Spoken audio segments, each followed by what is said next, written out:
王爷爱细腰的传闻传遍京城，小姐定亲后便不吃不喝，每日只靠一碗清参汤吊着半条命。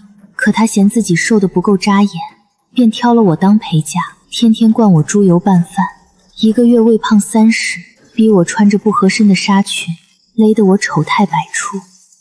你越是胖得像猪，才越能衬得我瘦若天仙。等入了洞房，王爷眼里便只会有我一个人。我的儿，你已经够瘦了，入了王府生了世子，再抬个胖姨娘衬你就好。娘，何必要等？我直接带个陪嫁通房过去不就行了？小姐，我真的吃不下了。第2桶就喊停，不吃胖点儿，我怎么带你嫁王爷？愣着干什么？还不多喂几勺？是。王爷喜细腰，小姐饿自己，却逼我吃猪油拌饭，趁他瘦。都吐出来了，这不白吃了吗？赶紧给他加1桶。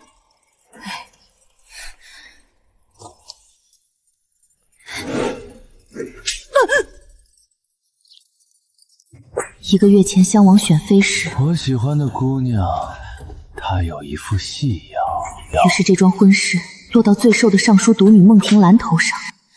不要呀，小姐！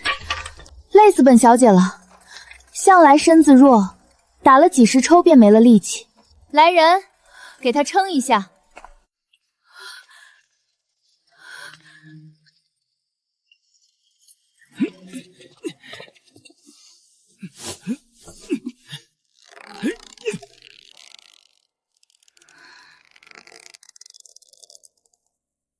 有了有了，长了30斤，才30斤，这丫头太皮实了，很不显肉啊。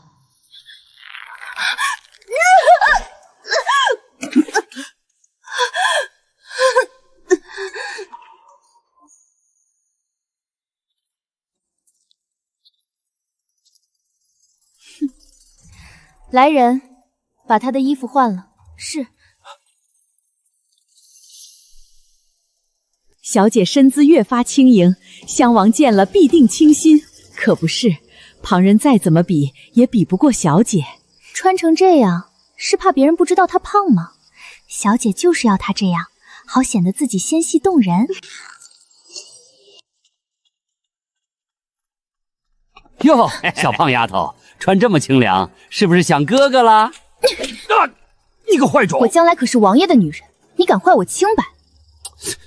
银环，跟着我，你也算一步登天。小姐心善，换别人早扔去造房了。心善，我宁可一辈子烧火，也不吃你这碗猪食。谢小姐的恩典。哎呦，我的天啊！你这腰是水桶做的吗？衣服都能撑破，真是太好笑了。小姐，奴婢衣衫破混，实在不雅。趁着天色将晚，奴婢想求小姐个恩典，出府给我娘送这个月的月钱。哼，婚期临近，就许你回去这一趟，可别出岔子。你们2个跟着她去，好好保护她，别让她惹出什么乱子。是，小姐。谢小姐恩典。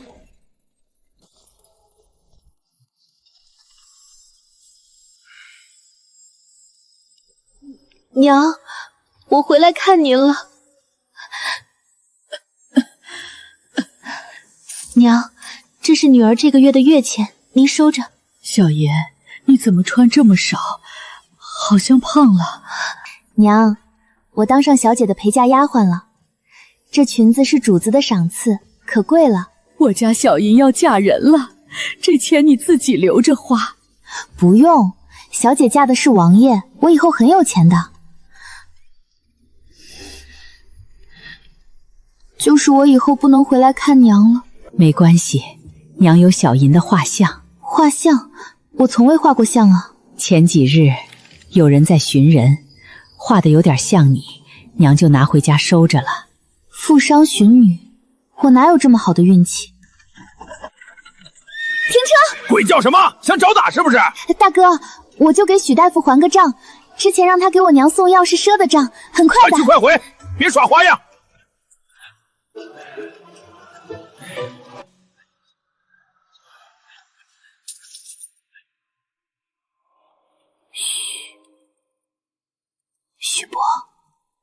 次说的打胎药，配好了吗？这是你要的药，但这孩子月份已然太大，若强行落胎，恐怕会伤及你的性命。数月前，我在柴房里捡到了一个人。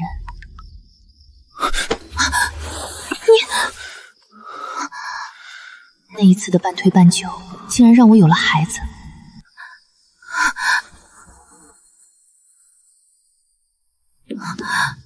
站住！夫人有令，今夜回府的下人一律搜身。奴婢身上没什么好搜的。老实点！夫人，搜出来了，有一包药。耶，完了！若是他知道我怀了身孕，买的是落胎药，定会要了我的命。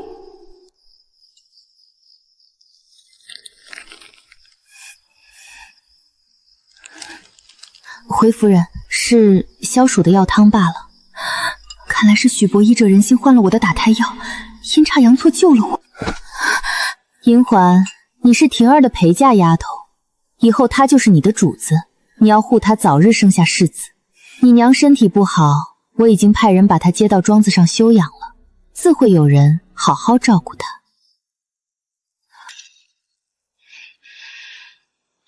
奴婢多谢夫人恩典，奴婢定当誓死效忠大小姐。哎呀，这新娘子身量纤纤，体态婀娜，真是天仙下凡呀！就是后面的陪嫁丫鬟，胖的有些碍眼。小姐，吃口糕垫垫吧，您一天没进食了。滚开！大婚之日吃东西，成何体统？你想让我显得腹部出壮吗？怎么回事？新娘子怎么倒了？哎呦，莫不是喜宴要变丧宴了？诸位莫慌，小姐只是为了今日大婚，连日节食，饿晕过去了。逆女，真是丢尽了我的老脸！快，送入洞房！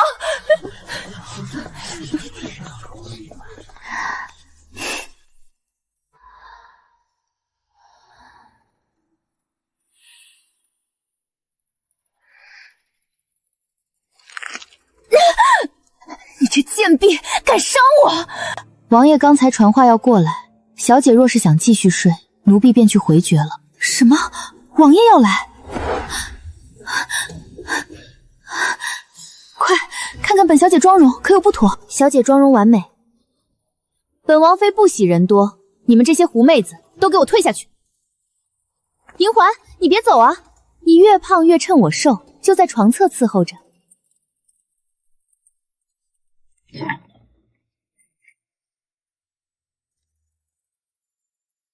好一个俊朗不凡的王爷，不枉我这几日忍饥挨饿。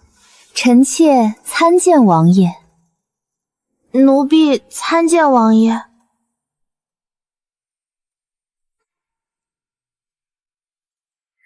他果然被我的细腰迷住了。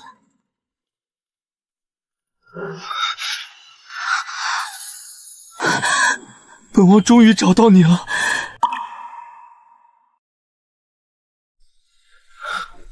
本王终于找到你了。王爷，你是不是看错了？我的腰才是最细的，她是个肥婆。当日救下的男人竟是襄王殿下，那我肚子的孩子岂不就是襄王的血脉？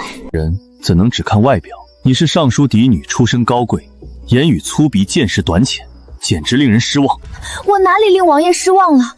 我都是听闻王爷的喜好。定是你这贱人耍心机！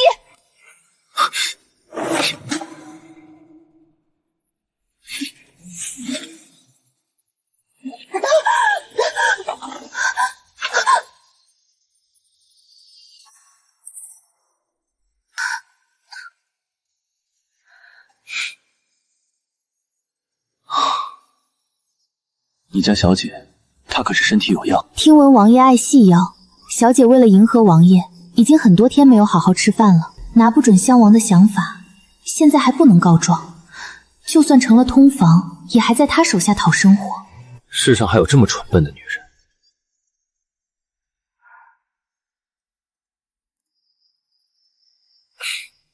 那不过是以讹传讹。我与瑞王饮酒，说的是我喜欢善良果断的，妖夕只是喝醉随口提的，燕少还肥都很好。是，这细妖传闻多半和瑞王脱不了干系。其实那日之后，本王派人私下找了你很久。那负伤寻女的告示是我怕若说是寻我的救命恩人，恐伤了你的名声。他倒考虑周全，可我生气捏在孟家手上。对了，还不知道你叫什么？奴婢银环，是小姐的陪嫁。银环，这桩婚事是父皇赐下，非我所愿。等过1-2年，我自会与他商议和离。和离之前不碰他，这小姐要是知道，怕是要气疯了。你不是通房的丫鬟吗？怎么刚才本王解衣，你反而退后那半步？那也要小姐点头。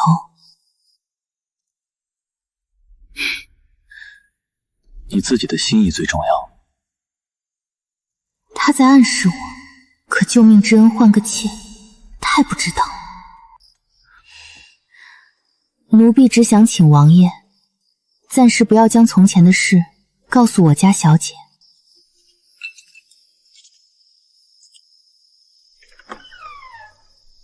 小姐呀，小姐，你可真是傻得可爱。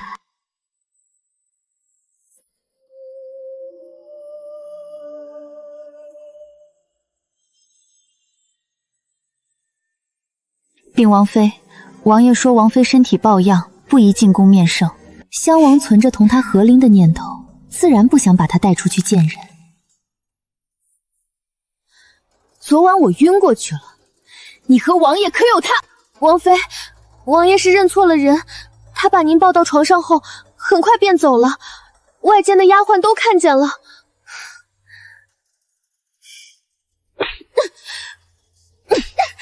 你怎么不留住他？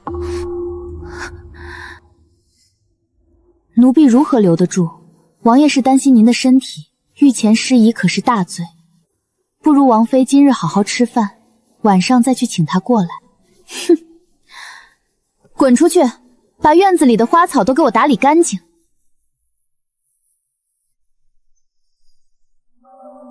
是。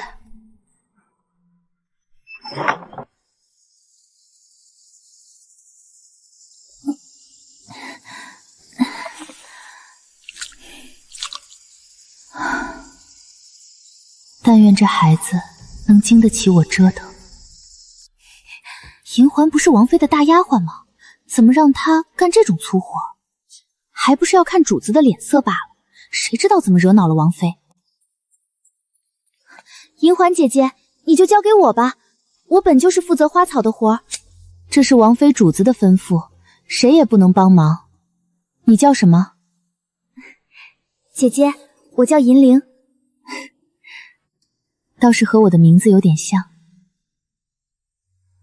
姐姐，你的手背是剪刀划伤了。不小心划伤了，不碍事，你去休息吧。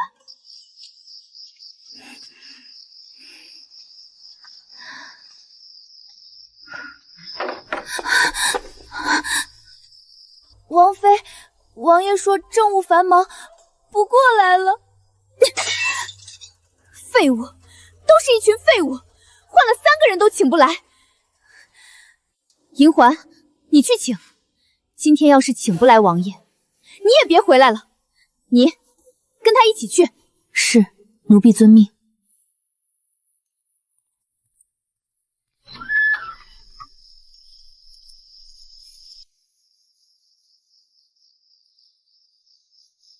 王爷，我们王妃请您用膳。才请了3回，就换你来了。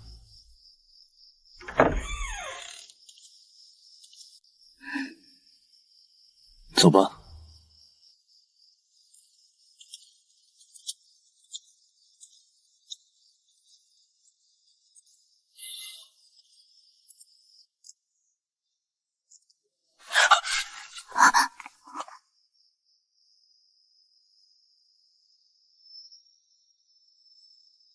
不知道用左手吗？是想要摔死本王？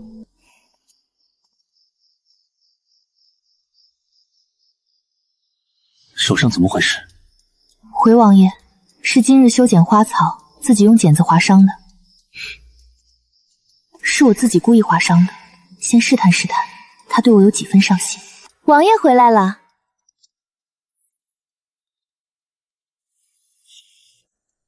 你身子这样弱，如何服侍本王？王爷，哪有王妃上位圆房先要丫鬟的道理？奴婢粗鄙愚钝，身材臃肿，不配伺候王爷。风雨也很好。我娘还在他手里，现在绝不能明面上得罪他。王爷，我近来身子不便，实在不能服侍你。你再三拒绝，是不愿意？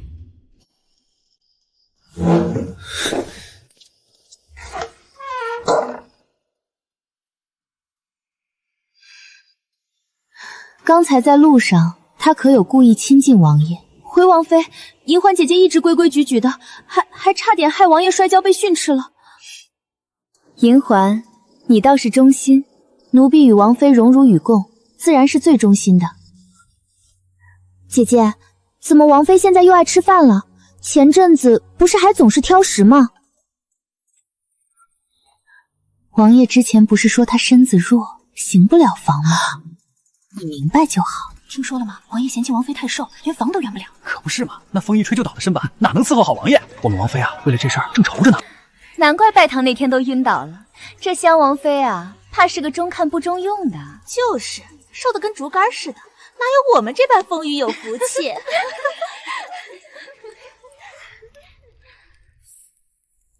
这些长舌妇居然敢在背后如此编排我！王妃息怒，气坏了身子可不值当。不如王妃先避避风头，等风雨歇再出门，谣言自然不攻而破。风雨，王爷那日也说风雨很好。对，我要增肥，来人上菜。是。接下来的日子，孟庭兰开始疯狂进食，但因为天生瘦弱，吃的多了便觉得恶心。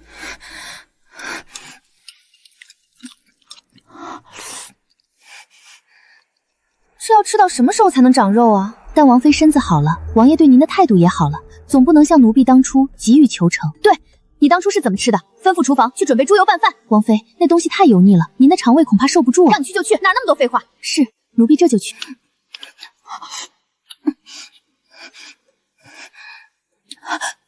孟庭兰，你也有今天。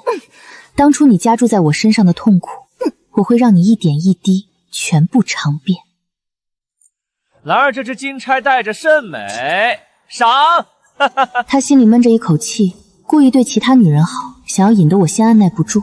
我只是淡然旁观，我当然不甘心当个丫鬟，只是现在还不到时候。他又不缺女人，我主动贴上去，又能得宠几时？他在试探我，看谁先忍不住。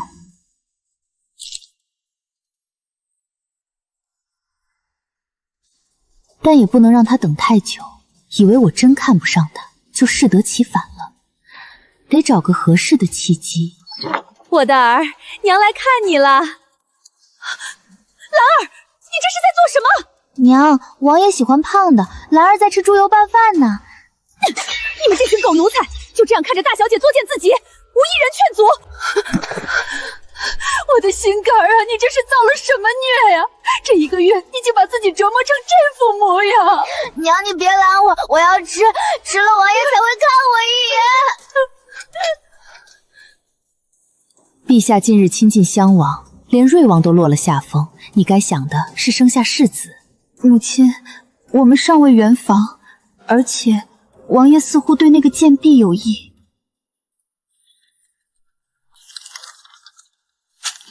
银环，这房要是圆不成，你娘的药可就断了。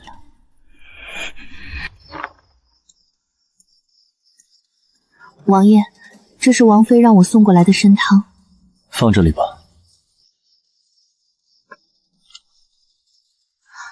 这也是奴婢亲手做的。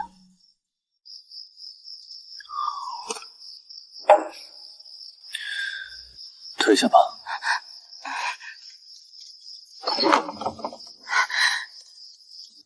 王爷，臣妾好想你。别靠近，滚开！听说长时间不眨眼，就可以逼出眼泪。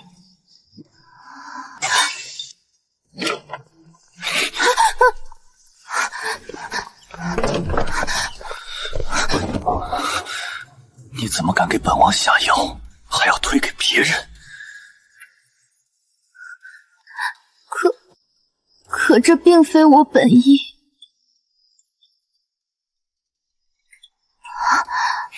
哭得假模假样的，应该让你真哭试试。啊！你别！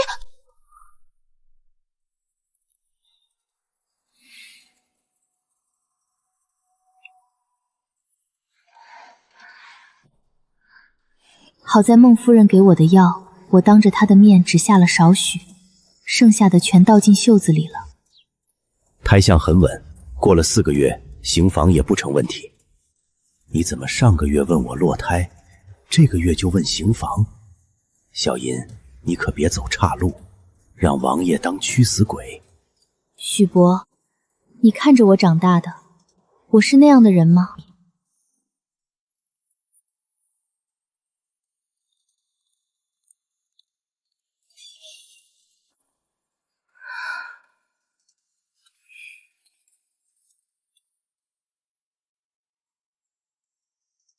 似乎是有人跟踪，只怕是这时也要瞒不住了。你拿捏本王许久，抬举做个侧妃，如何？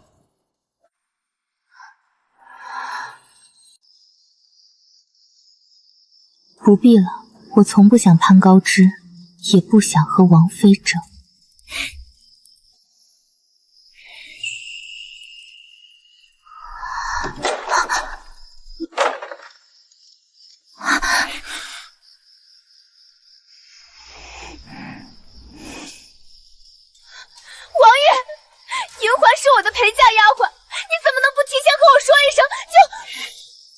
我偏抬举他，你又要如何？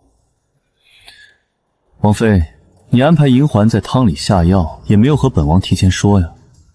蠢笨善妒，手段下作，哪配得上王妃的位置？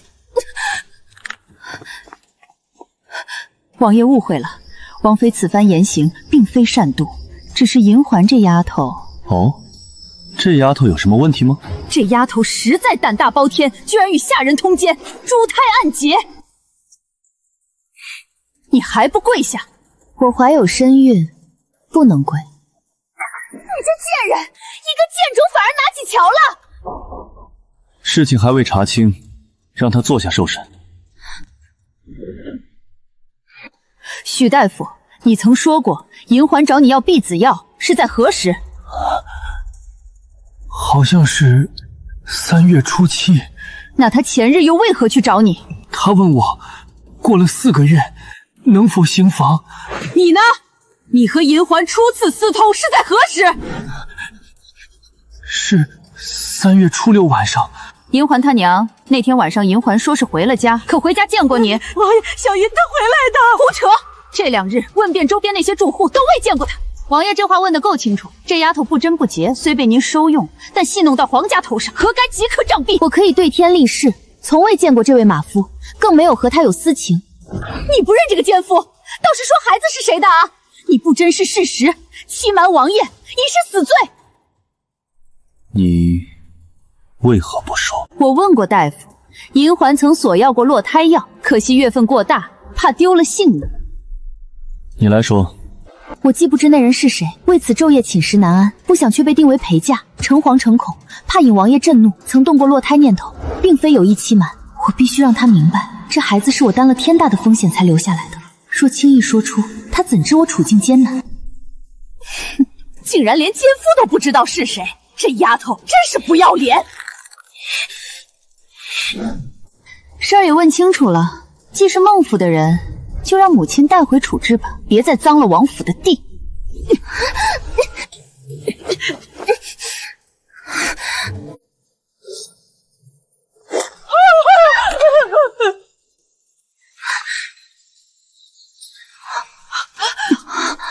王爷，这是做什么？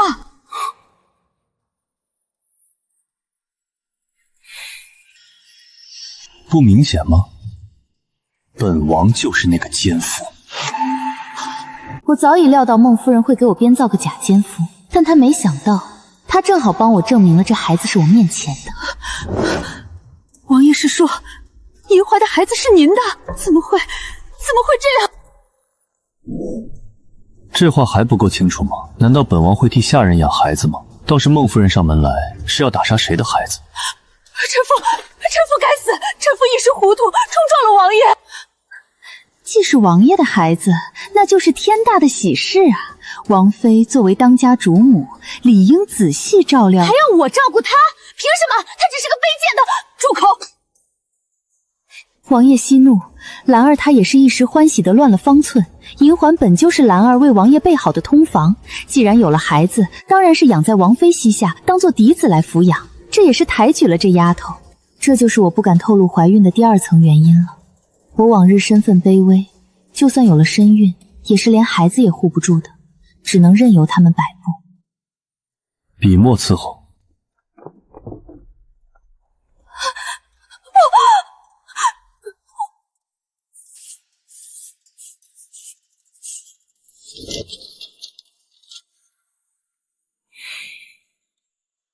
闹出今日这样大的阵仗，你们当本王是瞎子吗？谁还敢让你们照料？喝梨吧。王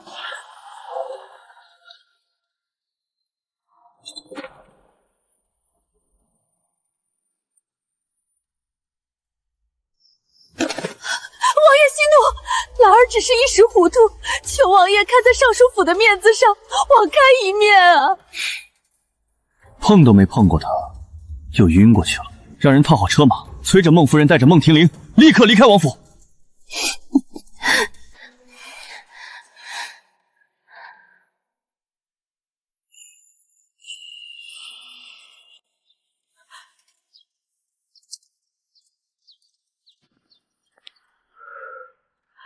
环儿，夫人不会再找你麻烦了吧？再找，也是我找她的麻烦了。重逢那日，为何不和我说你怀孕了？我就知道他会问我这话，早就准备好了说辞。当然不能说是怕孩子被人抢走，会让他觉得我对他没信心。当日是情出自愿，并无怨怼。可我没想过你会是皇亲贵胄，让天家分卑为子孙有我这样的生母，不知如何是好。若非有缘再遇见王爷，恐怕这孩子也要流落民间了。王爷，是我说错话了。人人皆知襄王生母不详，身份卑贱，才致他流落民间，所以他更想在孩子身上弥补回自己吧。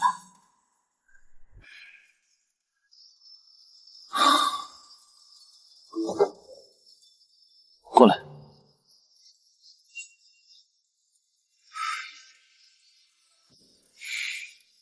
你生的小孩应该很聪明，我要让他知道，我不仅是他的襄王，更是他可以依靠的男人。我要让他知道，我会一直陪在他身边，守护他，保护他。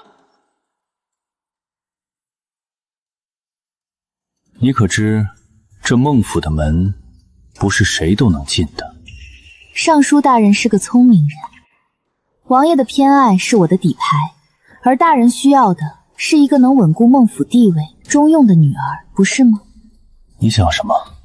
我要我的身契，以及孟府大小姐的位置。成交。你这个贱婢，你还敢回来？就凭你的出身，等生完这孩子也会被厌弃的。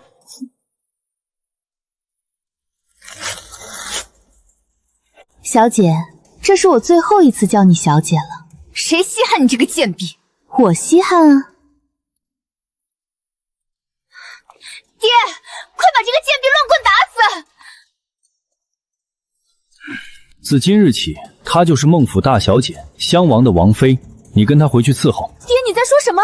我需要的是中用的女儿。从今天开始，我是孟家大小姐，而你叫做银环。我是带着王爷的休书去拜访孟尚书的。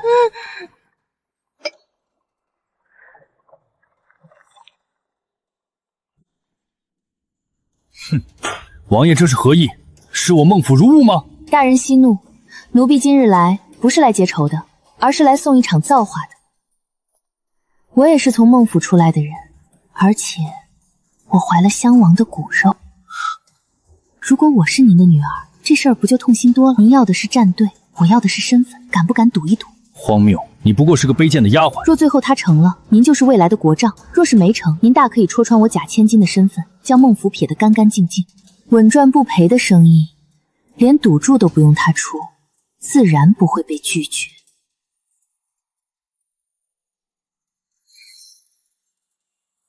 成交。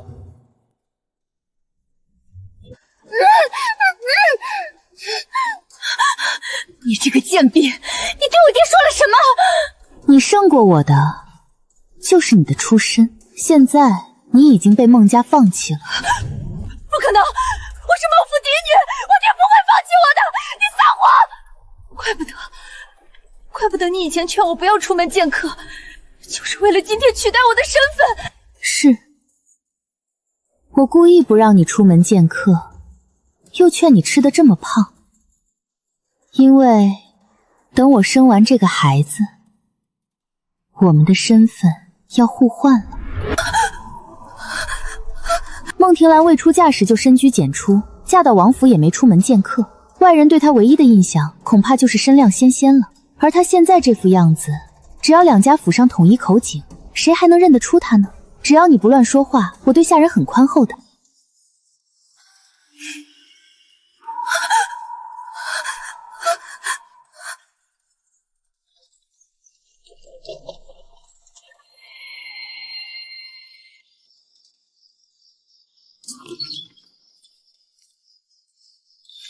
这是怎么回事？王爷，救命啊！这个贱婢，她心机深不可测，她竟敢谋夺我的身份，她想取而代之。王爷，您千万不要被她骗了，她不过是个下贱的烧火丫头，竟然敢威胁我父亲。王爷，您要为我做主啊！说完了。王爷，来人，把她带出去，掌嘴。王爷，为什么？我是尚书嫡女，我是您的未婚妻啊！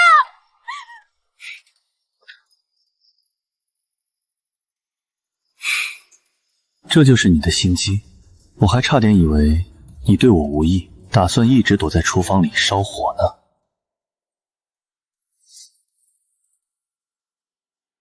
你怎么敢想敢做的？对哪一边来说，断了这门姻亲都不好。尚书府需要襄王的权势，襄王也需要尚书府的助力。只要孟庭兰嫁过去，至于盖头底下是谁，孟尚书是个聪明人，他会权衡利弊的。至于他，我会好好待他的，总比他待我好上10倍。我乃襄王，襄字注也。父皇给我封这个字，因不是属意于我。王爷，你多心了，陛下是天子，但也是人父，父亲已经老了，我们做儿女的，此时此刻只要尽心孝敬便好，不争，有时才是最大的争。得其如此，夫复何求？就这样，我摇身一变，成了名正言顺的襄王妃，只等着生下孩子，便要正式出门见客。王妃，这是温玉小厨房炖的补汤。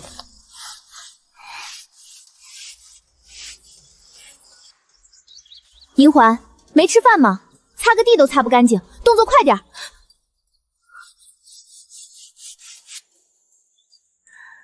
银铃对我的新身份适应得很快，甚至他还暗中替我死死盯着如今的丫鬟银环。老六，这江南水患的折子你怎么看？父皇明鉴，儿臣常年流落民间，与这治国理政实事一窍不通。儿臣以为还是交由工部老臣斟酌更为稳妥。你呀，就是太谨小慎微了。罢了，你先跟着学吧。雾秀鱼雷封闭摧之，瑞王结党营私，本王便将这烫手山芋让给他。襄王日日在皇帝跟前尽孝心，问及国事一问三不知，皇上反倒更加迁就，大肆放权。襄王谨小慎微，不善专权，将权力下放。对比之下，任人唯亲、结交群臣的左派，反倒让朝堂风向渐渐倒向了襄王。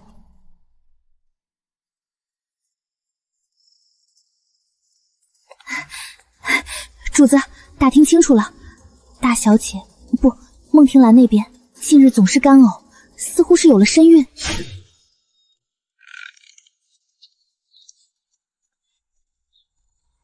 哟，姐姐来了，看来姐姐已经知道了。怎么脸色这么难看？我怀的也是王爷的孩子，姐姐你可别忘了，我才是尚书嫡女。等王爷回来，看他还怎么偏心你这个下贱的烧火丫头。算算时间，王爷那几日根本未曾踏足过他的院子，这孩子绝不可能是王爷的。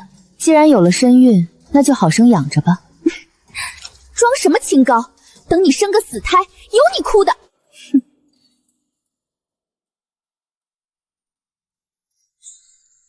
等本王回来，必定护你母子平安。王爷见事如晤，妾身不日即将临盆，盼君早归。令孟庭兰有孕，这孩子是谁的，你心里最清楚。这内宅的水又要浑了。皇上明鉴啊，臣女才是真正的孟庭兰。襄王被那奸妇迷惑，竟纵容他狸猫换太子，夺了臣女的身份。襄王此举分明是欺君罔上，辜负圣恩啊！好一个襄王，好一个偷天换日！皇上有旨，宣襄王侧室银环即刻觐见。孟庭兰，你终于按耐不住了。既然你想死，我便成全你。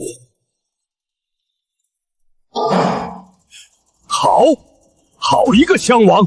朕让你娶尚书嫡女，你倒好，宠妾灭妻，尊卑不分。真当朕的圣旨是儿戏吗？陛下，臣女自嫁入王府，恪守妇道。可王爷他被这贱婢迷了心智，他不仅与这下贱的烧火丫头勾搭成奸，还纵容她骑在臣女头上。在王府里，这贱婢才是主子，臣女倒成了奴才。若非臣女腹中有了王爷的入肉，拼死保全，只怕早就被这毒妇害死了。求陛下为臣女做主啊！好一个襄王，好一个偷天换日！息怒，儿臣本不愿插手襄王府内宅之事，但今日见孟府千金实在冤屈，事关重大，有损皇室体面，特来请父皇明辨。三弟流落民间多年，沾染些市井习气倒也罢了，可如今贵为亲王，骨子里竟还是这般上不得台面，甚至不把天子放在眼里。你还有何话可说？孟庭兰说话停时，总要看瑞王眼色。那日他刚被休弃不久，便诊出喜派。算算日子，这孩子绝不可能是王爷的。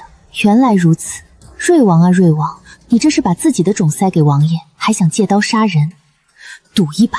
陛下，奴婢有话要说。你这贱婢，御前哪有你说话的份儿？还不快张嘴！你就是那个搅得王府天翻地覆的丫鬟。奴婢自知卑贱，命如草芥。若非腹中怀有王爷骨肉，为保全皇家血脉，奴婢早已一死，以证清白。今日殿上种种指控，皆是构陷，恳请陛下容奴婢为王爷一辩，也为这皇室清誉揭开一个天大的谎言。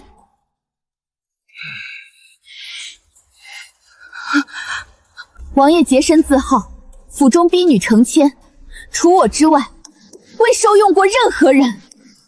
但他把我当丫鬟，把你当主子，是彻彻底底的事实。襄王陛下仍在民间时，奴婢曾搭救过他。这孩子也是那时有的。王爷一急自身，不忍血脉流落，重蹈覆辙，才将我和孩子安置府内。可那还不是因为小姐你瞧不起王爷，说他身份卑贱，拒绝同他圆房。你在胡说什么？是他看不上我才对。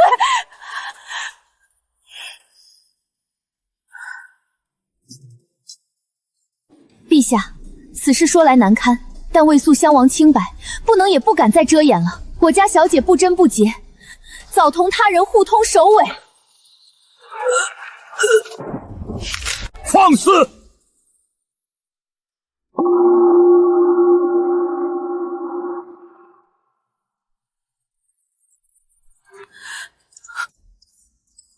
陛下，奴婢刚才提到的事实，皆可当场验证。至于他那些毫无根据的指控，不过是无稽之谈。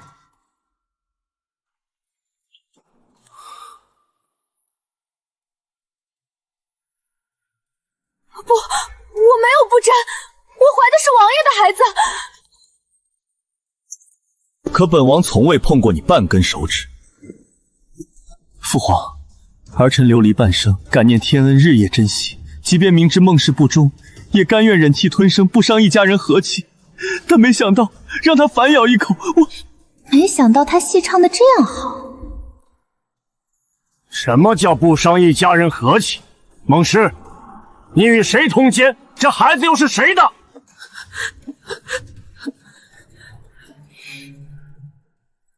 你想清楚了再说。孟氏，你还不招？王爷，这是你的孩子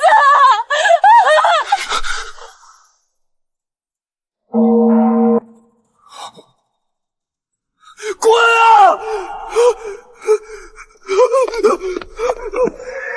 你别胡说八道！我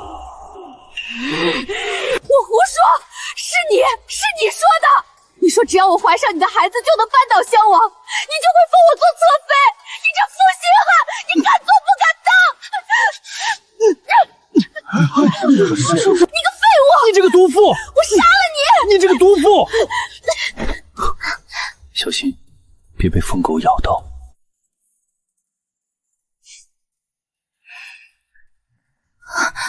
贱妇，你给我闭嘴！给我闭嘴！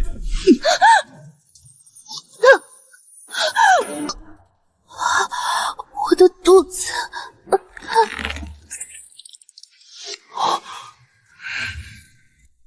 放肆！成何体统？传太医！这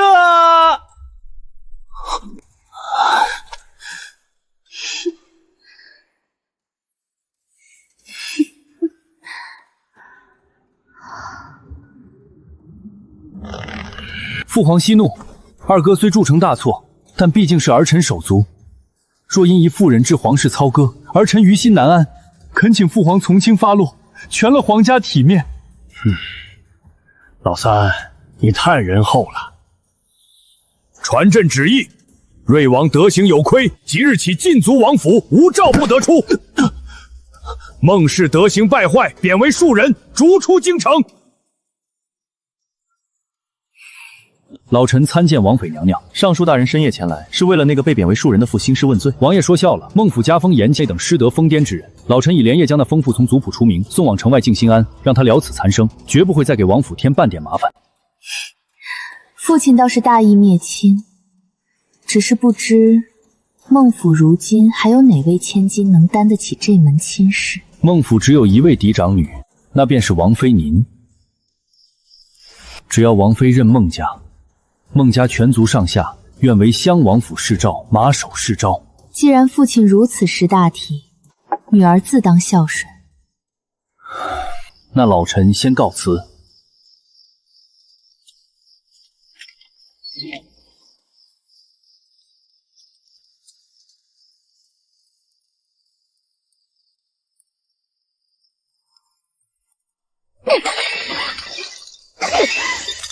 那个贱婢，害我皇儿至此！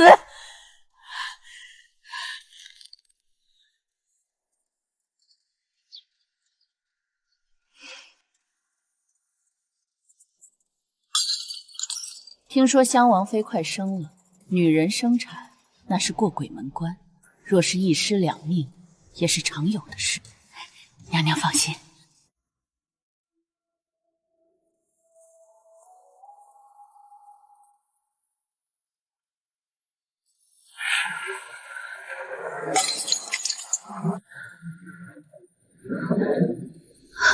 银铃，肚子好疼，孩子好像要来了，快来人！王妃要生了，传稳婆。王妃，这胎位有些不正啊，奴婢得用点力气推腹，您忍着点疼。不对，好疼！你按哪里？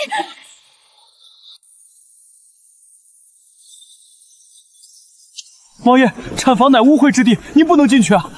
滚开！贱婢儿敢！王爷！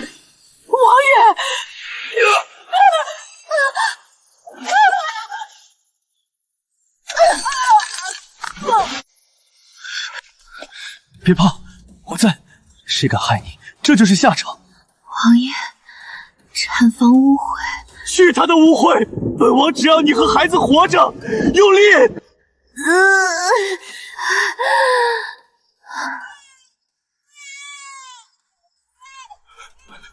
王爷，世子生下来了，可是怎么回事？为何如此瘦弱？王爷恕罪，这是母体受损所致。王妃怀胎初期曾遭受长期饥饿与虐待，底子太薄，导致小世子先天有缺，元气不足啊。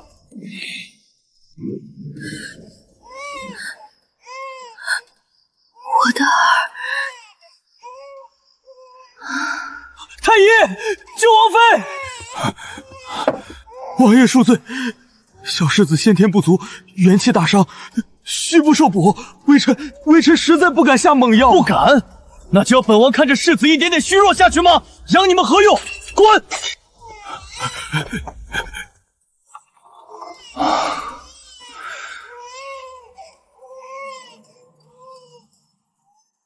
王爷，太医只会求稳，救不了咱们的孩子。环儿，你醒了，别操心，我会想办法贴皇榜。来不及了，你拿着我的信物去城西找许伯，他是坊间游医，虽无官身，却有回春妙手。当初若非他，这孩子早就保不住了。是。哪里来的野郎中？世子金贵之躯，哼，岂能让你乱扎针？哼，世子气血两虚，经脉闭锁，若不通经络，吃再多补药也是毒药。那是死穴，你疯了！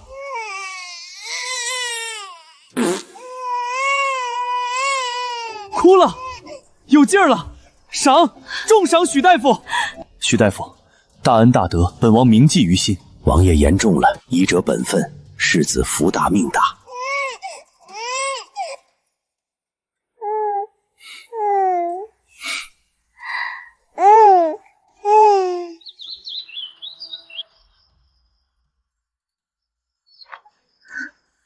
许伯，今日之恩，银回没齿难忘。王妃折煞老朽了，医者父母心，世子洪福齐天。许伯，这次若非您在，我和孩子都要遭殃。太医虽多，却多是明哲保身之辈。我想明白了，命若不掌握在自己手里，便是人为刀俎，我为鱼。恳请许伯收我为徒。我想学医，不仅为了自保，更为了能护住我想护的人。王妃，学医枯燥艰辛，且不仅要辨药理，更要识人心毒术。您是千金之躯，只要能活下去，能护住孩子，再大的苦我也吃的。我不怕苦，只怕无能为力。好，老朽便倾囊相教。从明日起，先从辨识百草开始。徒儿拜见师父。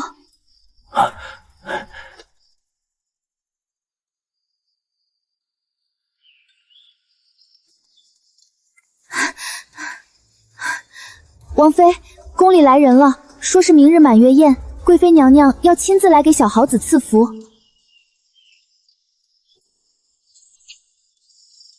赐福？她是瑞王的母亲，我看是黄鼠狼给鸡拜年。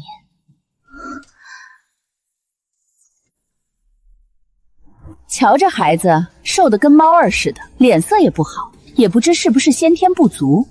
本宫听闻这孩子是那个乡野郎中接生的，王妃生产时可是病退了所有人啊！这中间若是有个什么差事，贵妃慎言，这是本王的嫡长子，是陛下亲自赐名的皇孙，是不是？验一验便知。本宫为了皇室血脉纯正，今日不仅带来了贺礼，还特意带了御赐的清平水，以此滴血验亲。若能相容，自能堵住悠悠众口，也算本宫给王爷一个清白。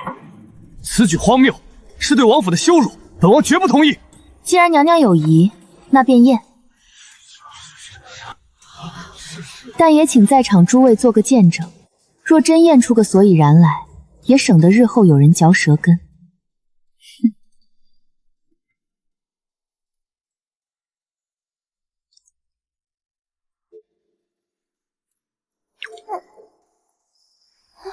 这一线就我刷刑了。好个大胆的贱婢，果然是混淆皇室血脉！来人，拿下这对奸夫淫妇！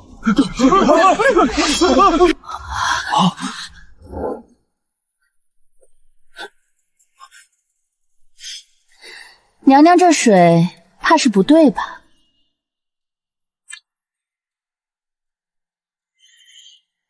水中加了清油，血滴被油包裹，自然无法相容。娘娘这是早已定了罪，只等行刑了。你胡说，这是御赐清水，本宫是替陛下验明正身。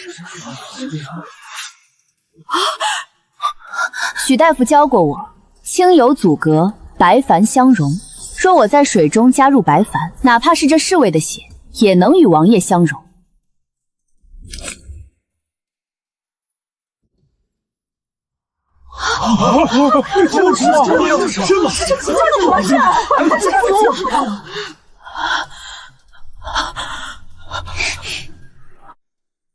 此法本就荒谬，更何况娘娘还在水中动手脚。您不仅是在污蔑臣妾，更是在诅咒皇嗣，意图谋害王爷的亲骨肉。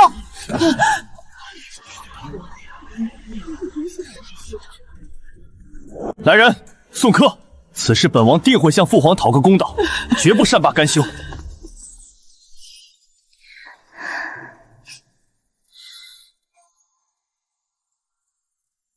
父皇得知满月宴上的事，龙颜大悦，不仅斥责了贵妃，还赏了这些贡品药材给你压惊。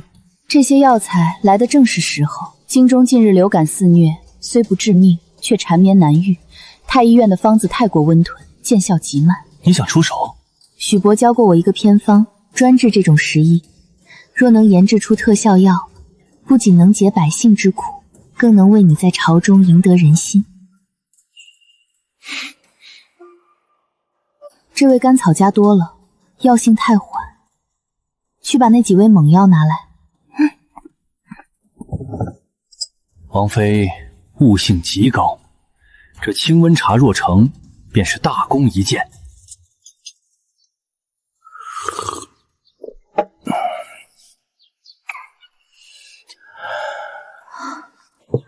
果然2日内便退烧止咳，此法可行。太好了。这是我在府中研制的清温茶，虽不敢说药到病除，但缓解症状还是有些效用的。夫人请收好。王妃有心了，这几日咳得睡不安稳，正愁没处寻药。多谢王妃。太好了，试试看。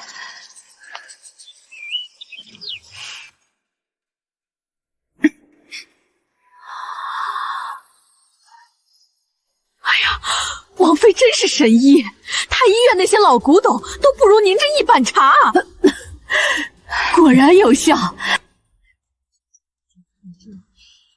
不过是些许微末伎俩，能帮到各位夫人便是好的。若各位府上有需要，尽管来王府取便是。多谢王妃。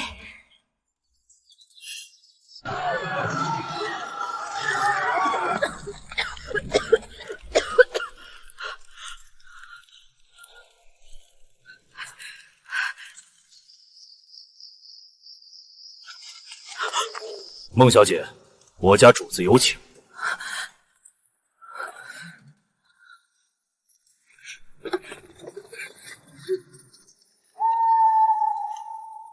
娘娘，这次你一定要救救孟府。御史台那帮疯狗咬住我不放，说是贪没了河道银子。襄王殿下如今胜券正浓，只要他肯说句话。父亲莫急，只是王爷向来公私分明，若无凭据，怕是难开口。听说父亲书房暗格里有本私账，若能拿来，女儿才好帮您查漏补缺，在此事闹大前抹平啊。好，为父这就让人送来，身家性命全托付给娘娘了。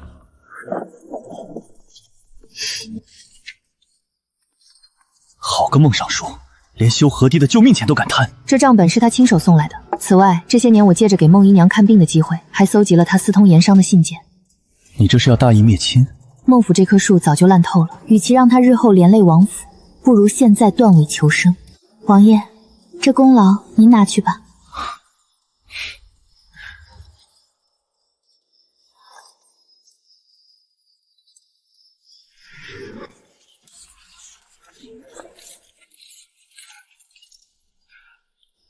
毒妇，你这个养不熟的白眼狼，是你害我！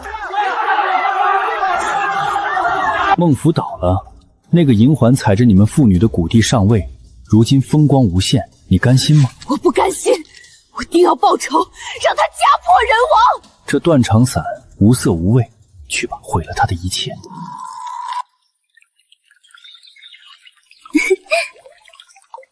王妃，鱼死了。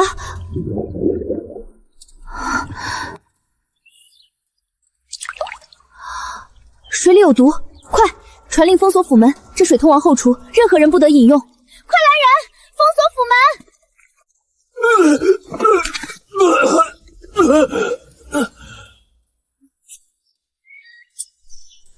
封住心脉，这是断肠散。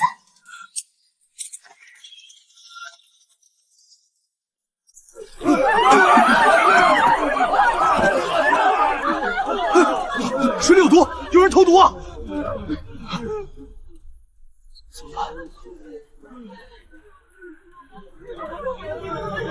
王爷，抓到了！这疯妇在府外水源鬼鬼祟祟，身上搜出了未用完的毒粉。孟庭兰，没毒死你这个人，但我毒死了全城的百姓，我要让你们给我陪葬！押入死牢，严刑拷打，一定要问出毒药来源。报！南方800里加急，江南水患引发大疫，加上京城毒祸，人心惶惶。陛下急火攻心，晕过去了。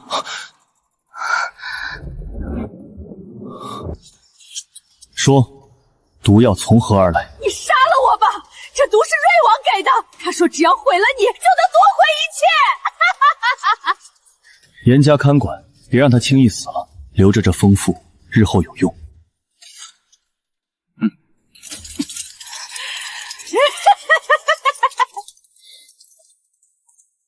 瑞王终于露出尾巴了，接下来该我们出手了。陛下，江南瘟疫凶狠，太医院的老太医们年事已高，都不敢前往啊！难道真的大好河山就要毁于一场瘟疫吗？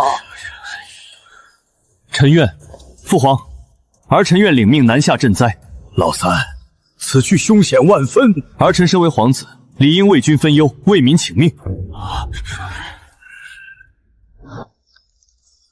王爷，我也去。不可，孩子还小，你身子也没养好，太危险了。正因危险才要去，这毒不仅是天灾，更是人祸。瑞王既然敢给孟庭兰毒药，那江南的瘟疫恐怕也不简单。我不去，没人能解这其中的毒理。王妃深得老朽真传，且有人心，此去虽险，但也是大义。好，我们夫妻同心，共赴国难。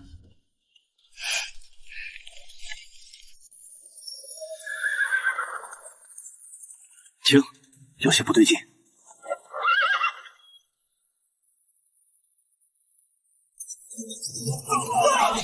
有埋伏，结阵，护卫王妃。放我下去！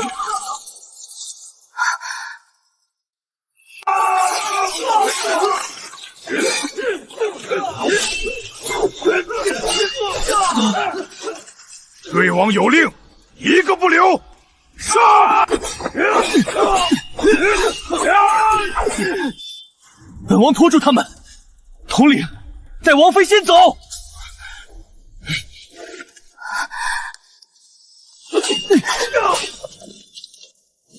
王爷，不要恋战，带所有人屏住呼吸，往上风口撤。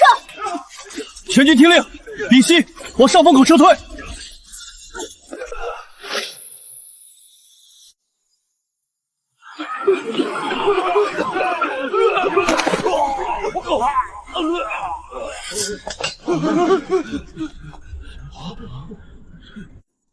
这是什么妖术？大家小心，屏住呼吸。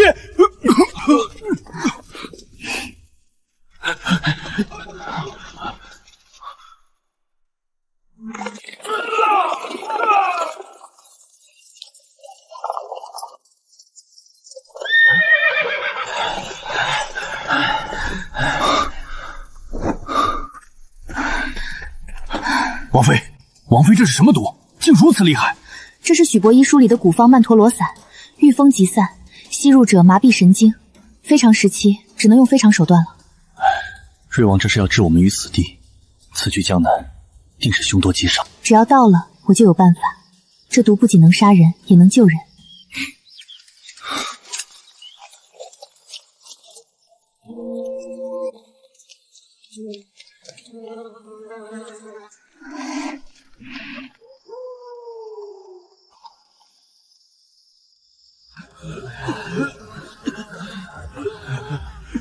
王妃，这异毒变异了。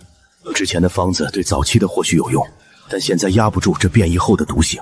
若找不到新药，这满城百姓怕是都要死绝。许伯，把那几味猛药拿来，我亲自试。王妃不可，这药性太烈，稍有不慎便是剧毒。您是千金之躯，怎能以身犯险？我是医者，更是王妃。我不入地狱，谁入地狱？只有我亲自试出了药性，才能救这一城百姓。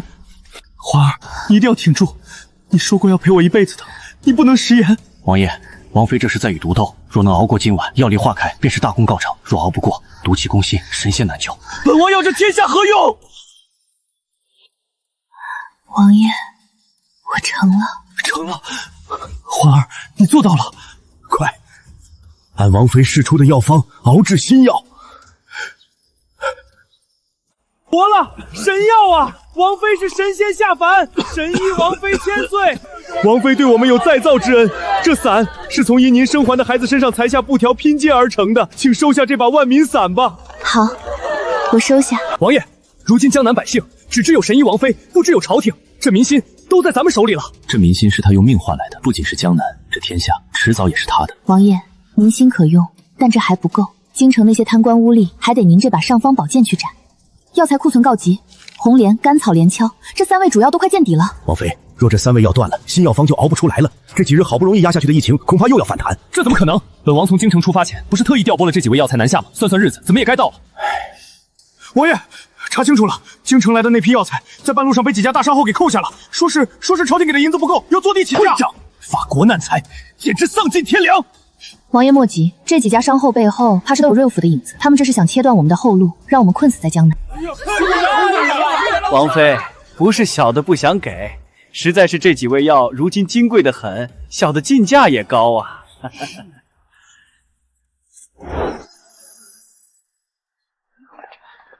本妃不想听你废话，如今是非常时期，所有药材全部冲升。至于银子，等回京后，让你们主子去向陛下讨吧。奸商，王妃这是为了救咱们的命，你还敢藏着掖着？乡亲们，拿！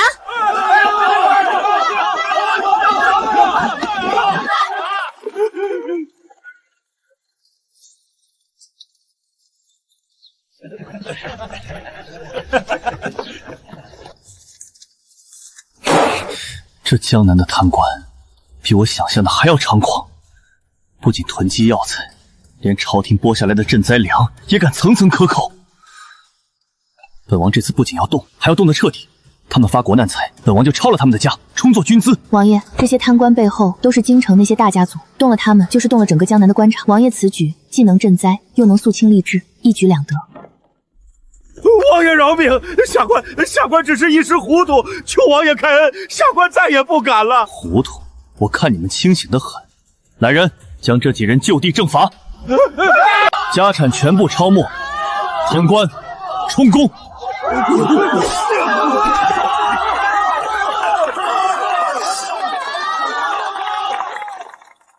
王爷，这些银子足以支撑我们在江南再战3个月，但京城那边怕是已经坐不住了。那就让他们动。本王这次回京，不仅要带着这万民伞，还要带着这把尚方宝剑清君侧。王爷，妾身愿为您磨剑。王爷、王妃，多亏了2位，江南才活了下来。这是我们全城百姓的一点心意，请王爷收下。百姓有情，本王何德何能？此去京城，定不负江南父老。老人家，快请起。王爷千岁！王妃千岁！这伞是民心，也是崔王若是知道，定会狗急跳墙。王爷放心，妾身不仅带了这把伞，还带了许伯寄制的防身毒药。若真到了那一步，妾身不会有那一天的。我们一定能活着走进金陵殿。万民伞，好个老三，这是在向父皇逼宫啊！绝不能让他活着进京。传令下去，调动所有死士，在他回京的必经之路上埋伏。王爷，此时动手，怕是会落下把柄。把柄？只要他死了，这天下就是本王的，谁敢乱说？传令下去，调集所有死士，在京郊官道设伏，一个不留。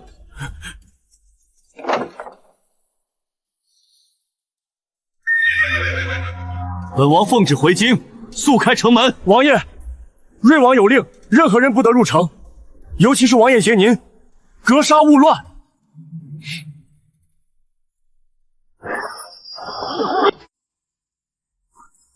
各位将士，我是襄王妃，也是治好江南瘟疫的郎中。是王妃，那个救苦救难的活菩萨。我今日不是来攻城的，是来救人的。城中近日可有咳血不止、高烧不退者？确实有。王妃这是何意？这是江南瘟疫的特效药，只要你们打开城门，让我进去救人，这药方就是你们的。将军，王妃是好人啊，咱们不能恩将仇报。开城门，迎王爷王妃进城。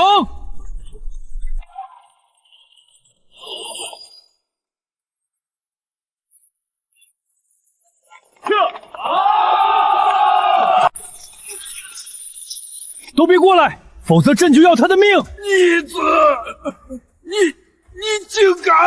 二哥，你放开父皇！住手！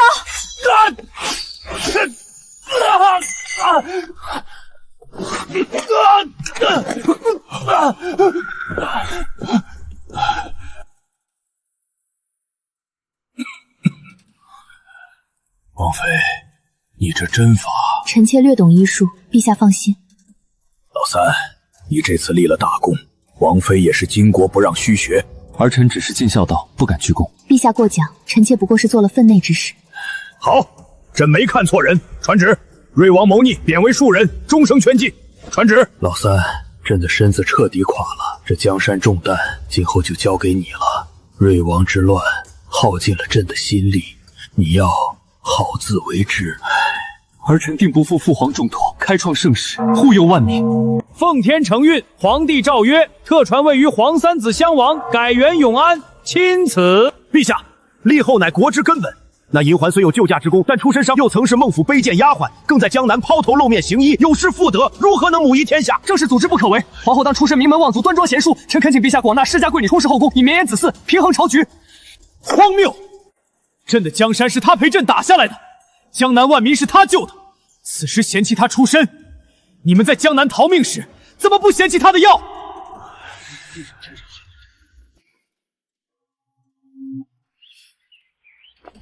娘娘，前朝那帮老关姑太过分了，竟说您不配为后。他们说的没错，论出身，我确实不够格，但论民心，这天下没人比我更懂。银铃，摆驾金銮殿，既然他们想论资排辈，本宫就去和他们好好论论这天下二字。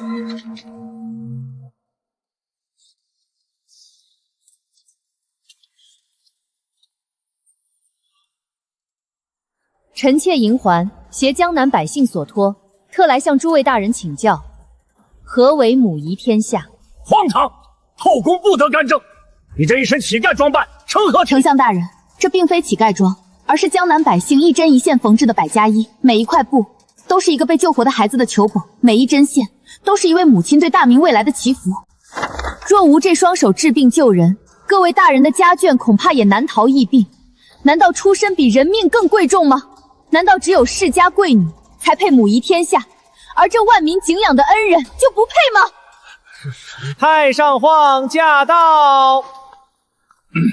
好一个百家衣，好一个万民书！朕在位数十载，从未见过如此得民心的女子。英雄不问出处，银环有功于社稷，救万民于水火，当为天下母。谁敢再言出身二字，便是与朕作对，与这天下苍生作对。这是朕给你的聘礼，也是大明给你的承诺。皇后千岁千岁千岁！今日累坏了吧？从今往后，这后宫便是你的天下，你大可安心享福。陛下，臣妾要的不是这四方天地里的荣华富贵，臣妾想求一道恩旨，改革太医院。你想怎么改，朕都依你。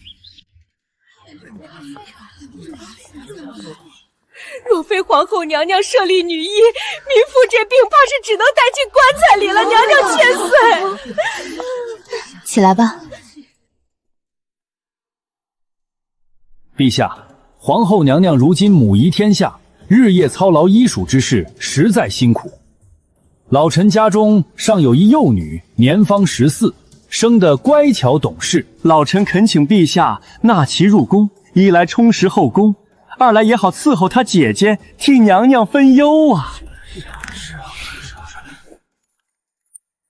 地榆炭并非名贵药材，为何价格涨了3倍不止？娘娘有所不知，这药材供应被一家名为顺元堂的商号垄断了。他们仗着背后有人撑腰，不仅抬价，还经常以次充好。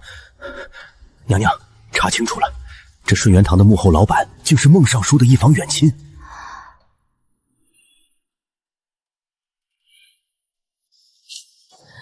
这孟尚书不仅发国难财，当年我娘重病，就是因为买不到被他恶意抬价的救命药，才活活拖死的。好个国丈，竟敢如此欺君罔上，搜刮民脂民膏！传朕旨意，孟尚书贪赃枉法，私通商户，欺君罔上，即刻革职查办，抄孽家产充公，全族流放岭南，永世不得回京。属下领命。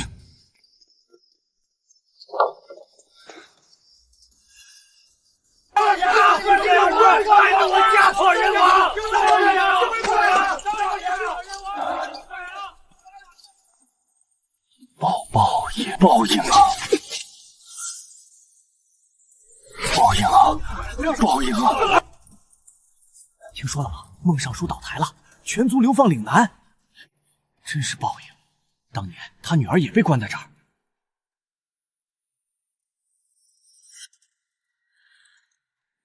爹，你不是说只要我听话，孟家就能一直荣华富贵吗？骗子，全是骗子！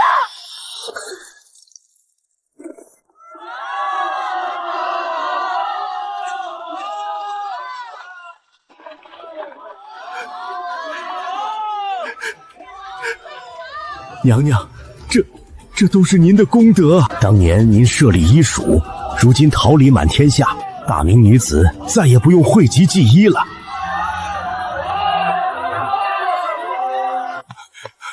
启禀陛下娘娘，邻国使臣来访，说是邻国爆发了严重的瘟疫，听闻大明有神医皇后和惠民医署特来求援。这邻国向来与我不互，若是借机发难，陛下，瘟疫无国界，若邻国瘟疫蔓延，我大明也难以独善其身。更何况，这正是扬我国威、收服民心的好机会。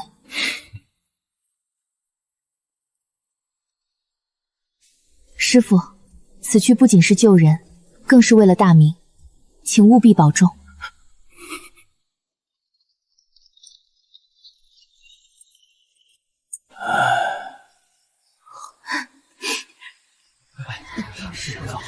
谢谢许大夫。捷报，邻国国书，永结秦晋之好。邻国官军愿与大明永结秦晋之好，岁岁纳贡，永不侵犯。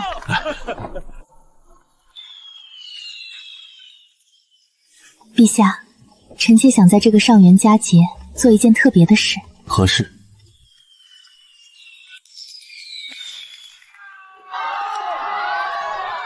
吾皇万岁！吾皇万岁！臣妾还记得，当年满京城都传陛下独爱细腰，如今臣妾还是这般，陛下可看腻了？那不过是年少时的醉话，朕爱的是你悬壶济世的人心，是你这独一无二的人。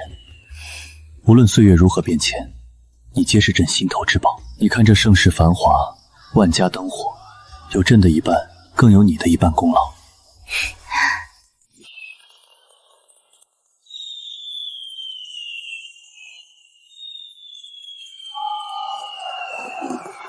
我曾是命如草芥的胖丫鬟，如今我是这盛世的皇后。